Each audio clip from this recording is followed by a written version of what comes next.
a rising feeling, but one of submersion.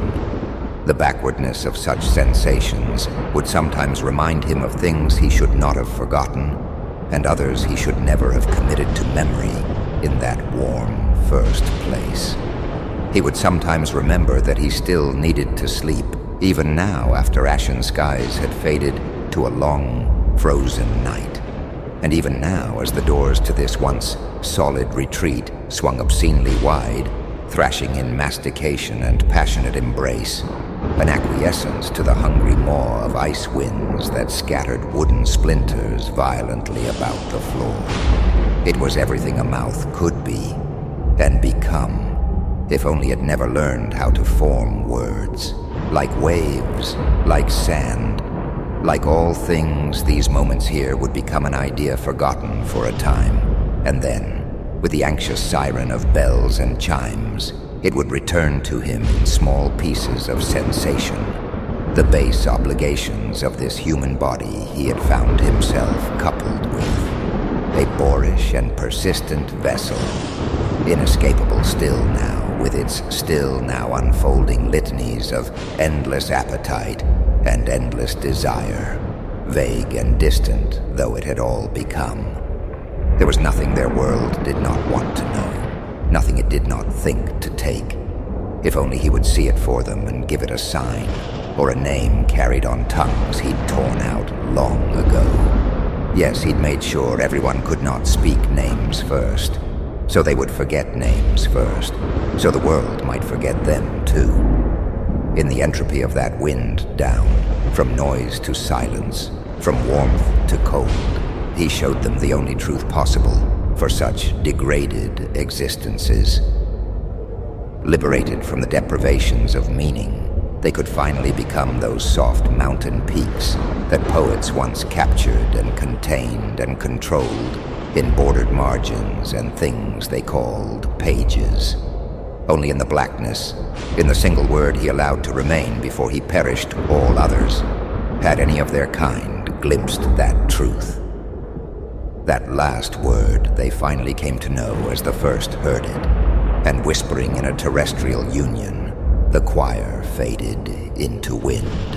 Tsalal. He had done this all out of mercy, not malice, and he would soon forget it all too, once again. In absence, he had found possibility. In a tongueless silence, he had created that possibility, one of a final escape. Yes, he would recapture finality from the world, something that death, now in all its faded grandeur, could no longer wrest from the nightmare home those others tried to create, once dared to call progress. This body he occupied had grown inscrutable in its meanings. Was the wood once him too? Or was his image fashioned in another's likeness? It was all something that, with the greatest of pleasures, he had long forgotten how to understand. Though a decrepit carapace of a house stopped the last of his skin from melting away into squalling winds, it was ideas that offered the truest, most lasting shelter. That there were many things he should not have known, should never have committed to memory. That all he had allowed to remain now were things inner, beneath and below, small creatures still lost and sheltering in a hollowed-out log. These were endemic to the place, innate and unmovable.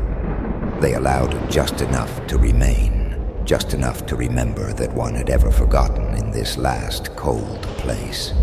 One might see those tiny creatures dance in the dark, if one could stand to watch such movements.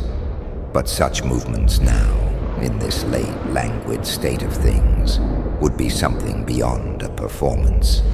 He did not like to imagine any of these details, preferring instead to fixate on the inevitable reaction of others now extant only in his faded memories, as they would coil back from the stunning realizations of what was truly possible, of the limitations to human imagination. He would sometimes gaze around the pallid room and try to remember with eyes alone if there had been other limbs where now lay only dust and ash and the sickly yellows of something he wrote on as paper, thought of as skin. what little remains when the winds take. He was nothing. It would take. Everything that had not departed or faded into white was now too stiff, too rotten to move, unless a need truly made itself known. And why? Why was he waiting in this space? Why had he retreated to this smoke-filled room of darkened screens? And then another bell, another chime, a panicked explosion of light and pixels shattering through it all. Sometime, and someone had reached out to him, written words somewhere. He remembered. He was reminded, etched in the absence of light, all but suffused by its blinding whiteness. The words hung on the screen for a moment until he felt his eyes and everything within begin to fall away into something else entirely. You are nothing. We will